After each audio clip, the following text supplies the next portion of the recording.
sa mga alanganin ano no, pwesto. Eh, may daan. Lubuat siguro ng bako. May mga bahay pati dyan sa mga ano dyan.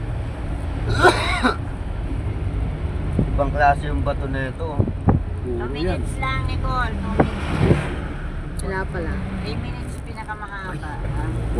Wari yan, wari. Oo.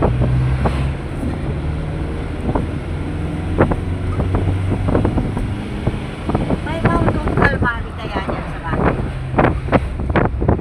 Meron, yung sa ano, grotto. Try nga natin na puntahan yun. Malamang, oo, doon, bukas yun, ano? Kasi grotto eh. Grotto yun eh. Oo. Biyan sa santo nga eh. Doon pala tayo ni Doon tayo unang pumunta. Doon pala tayo ni unang pumunta sa Mount of Sa grotto, Calvary. sa grotto. Sa grotto. 100 steps.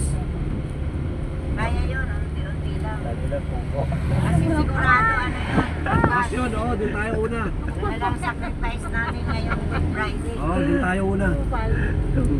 Pag akyat natin, doon tayo. Diretso si Bas, sige mo. Oo, doon tayo sa grotto, ano. Yun na lang, Kanya-kanya. pinaka-sacrifice natin. Kanya-kanyang dala ha. Walang lakad ng walang dala. Oo, may bitbit. Ako, bitbitin ko yung ano ko, jacket ko. Akin na ba eh?